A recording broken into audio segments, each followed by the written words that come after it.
Okay, today is Sunday, December 20th, and I am here with my dad, Morris Gibson.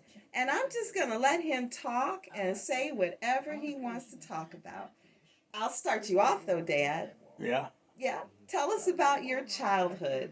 The greatest thing you remember about your childhood. I don't know whether it was great enough, but I remember a lot of things that I believe was at the age of 2, I can believe. I can remember. Now that's odd, huh? Yeah. Well, at 2, so what At was the 2. thing that you remember Well, at I the know age it of was 2? a tragedy happened. If you know what the lie, what do you mean by detergent, mean by lye or whatever, that was a chemical, like a bleach or maybe a powder, Mm-hmm. almost like might would say, uh, what you might say, Drano in a way Uh-huh. that people used back in the olden days. We talking about now back in the early 40s, 30s, and before that. Uh-huh. They used to use that in real hot water. You call like the wash pot. They actually use lye to relax her. Well, For no, relaxed yeah, women's but then hair. that they used to use for people used to do lumber or cut wood and whatnot, and as a contractor, Mm-hmm. you haul pulp wood, you call it, Mm-hmm. that you cut mills for building homes and wood stuff. Okay. And you usually had to take that when your clothes get all that tar stuff in it. Mm-hmm. Mostly like you do pine and stuff in it.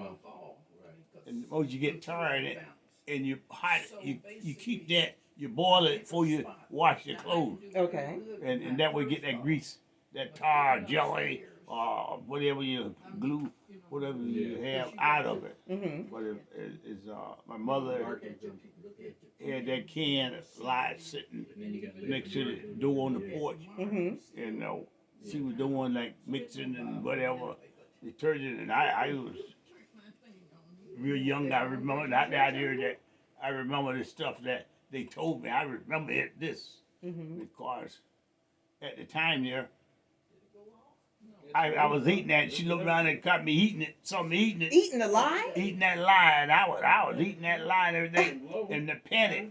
And back then, you didn't have doctors here and there. Right. It was kind of scary to see a doctor, and besides, we'd have had to go too far. And only one you had like midwives, and they had older days. They had someone that knew a little more about medicine, knew a little more about what to do if certain things happen, tragic. So she sent some of the older kids, a certain person that went quite a ways away to find out what you do with the kid eat lye Mm-hmm. and that stuff there. So this lady, it was a lady she went to see there, and she told them that don't let me get no water, nothing for. Maybe that's why I didn't like water, not for water. But don't drink no water for 3 days. Don't let him get no water for 3 days. Uh-huh. That kid there, don't let him drink water for 3 days. Uh-huh. And she say you eat or however, but don't no liquid. Mm-hmm. And she say, and in 3 days you watch him. Mm-hmm. You take it, watch the little weenie. Okay. That little weenie, you watch that little weenie. And she said when that weenie, he got the making his water and whatnot, and it gets like an acid. When the acid come out on the little wiener there, it's just like you may say like a car battery that acid like.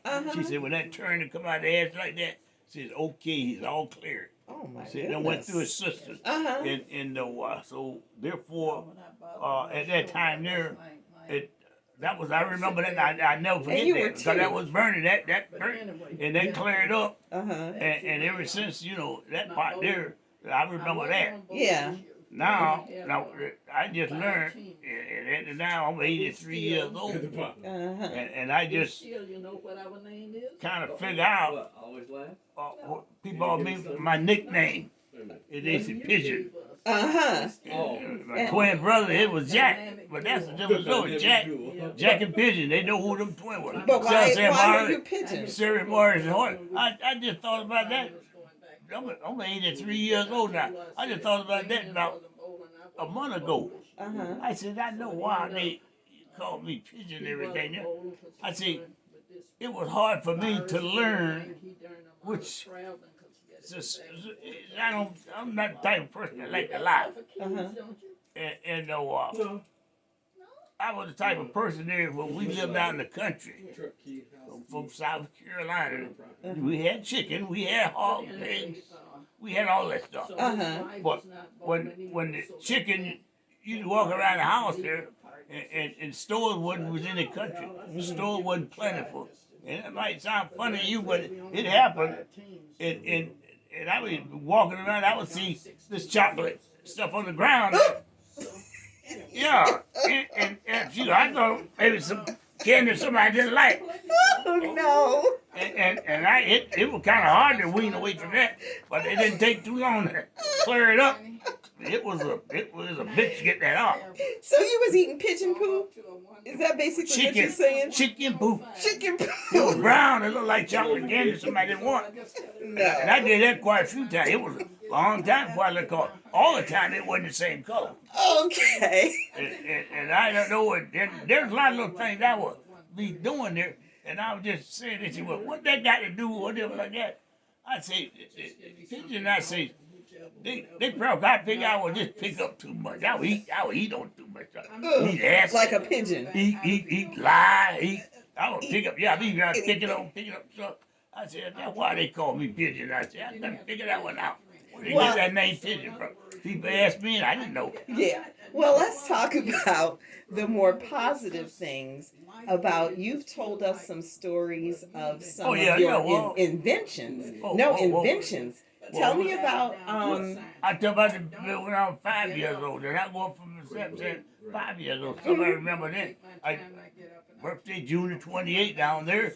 If you wasn't 5 and a half, you couldn't go to school there. And they school down there. My birthday in June the 28th, so therefore I would miss out. I would be 6 when I stopped. Right. But when I'm 5 years old, not that I learned to do these things, but my older brother, which was a big family. How many of you? Well, there was 8 boys and 4 girls. So 8 boys and 4 girls. Count. There were 3 sets of twins in my family. Wow. So there was 13 altogether, 14 right? one. The two, because I had the first 2. They said, well, they stillborn. Okay. Back and forth. They weren't twins. It was girls, 2 of them. So there was would you figure like the 8 to 12 and you know, and that was big family. Yeah, big family, 14. Yeah, 3 sets of twins. Yeah, 3 sets. And you were one of the sets. I was one of them. Yeah. Only one that living right now, the twins. So, yeah. So, but anyway, but they would wind up. They had on the farm there, and it wasn't what you call that. It wasn't on the plantation. It was just a farm that had. It was like sharecropper, highway at work. And my father was in Portwood. He was in the business of his own. And my brother, which was 4 years older than I was, we had to do plows.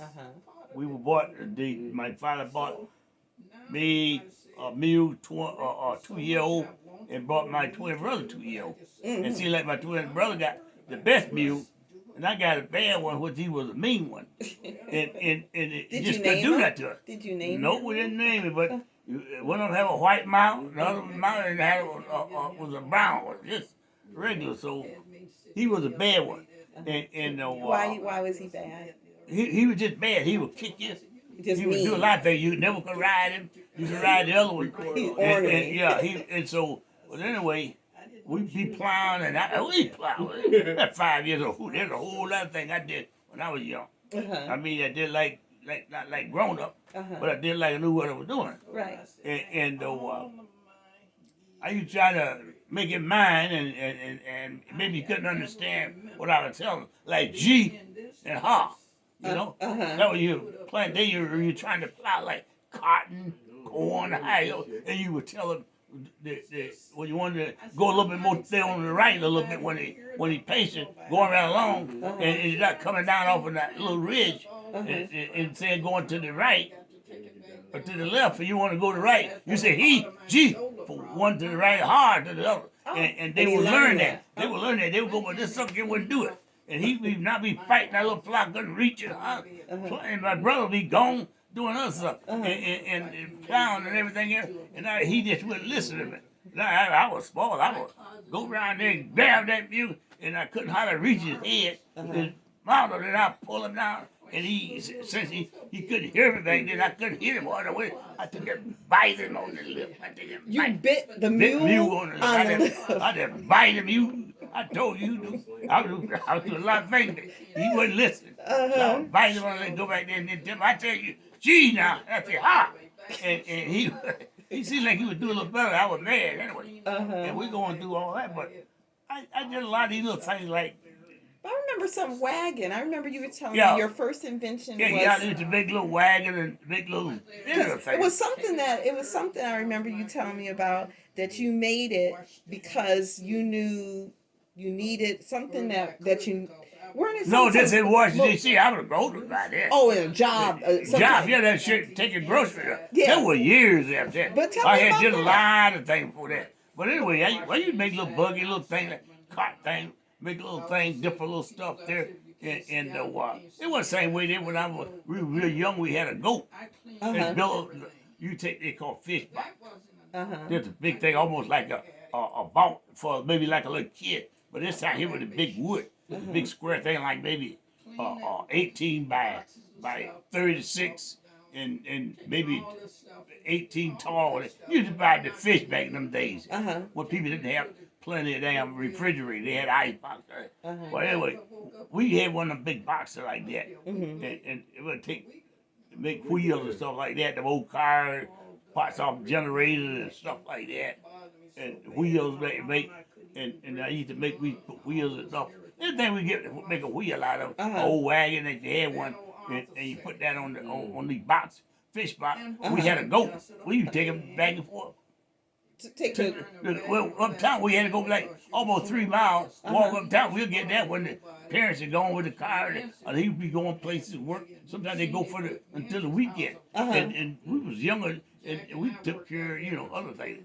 And if we had to go to town, then we had made up a little thing to ride it.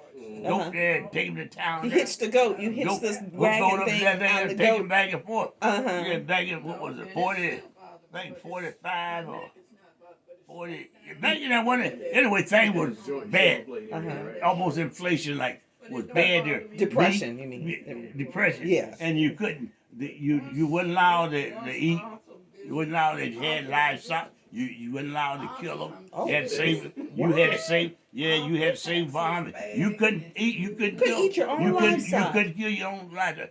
Save for the service people. Remember, you feed them, but you couldn't eat them. You had to use your livestock to feed other people. Is that what you said? To feed the army when they needed it. If they needed the war was going on, you couldn't. You couldn't eat it. So we were doing pretty good there. You couldn't eat the meat, stuff like that. But then when the day was over, a lot of times it was over like that. You would eat horse, mule meat, all that red meat. But Lord, you had a little food. It would make a brownie. It would make a brownie. So, but anyway, we had if I told you, we would have to kill Billy. That was they old Billy. No, you didn't kill Billy. He was staying in the house. That was like the goat that you used back to and forth, go back and forth. No, you didn't kill Billy. And he'd take us back and forth there.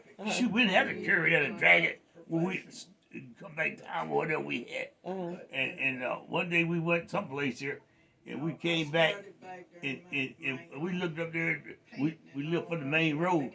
Live up little road there like that, a big. I don't know what type of tree it was. It was a huge tree. By the driveway there. And we'd have a swing and all that. We'd come back and they had Billy. Strung up there and cut him, killed him. And he was hanging up there. Who did that? Your my father did. They told him to kill him. And everybody was eating here, now and then they be eating. I never could chew no. You couldn't eat Billy. Eat no Billy. I don't like no Billy yet. I don't eat Billy yet. I don't eat no goat. I was a young kid. I can remember my sister. You can remember a lot. Here. That's a lot. That's good. I was 5 years old there. Yeah. My twin brother did something. He was lying. He would do it. bad thing. He always say sickness all the time there. Uh-huh. And they had did something there, and my father wouldn't beat us. My mother would. He always said, "Ah, there your mother," and she would turn your butt up. You better bring her the right switch. Like we had a regular head tree bush right by the yard there, and I think she had that just for us to get the switches you call that, and to beat our butt. Right. And said we didn't get the right one. You better go back and get another, and you get it just as bad. Yeah. You better bring the right one. You hope you got the right one the first time. Yeah, so they gonna beat us that one time. I know I hadn't did it wrong. I got me. Ain't know nothing about no plastic back there. I got me one of those brown paper bags there and everything there. I'm 5 years old, and what little pair of pants are raggedy I had of that.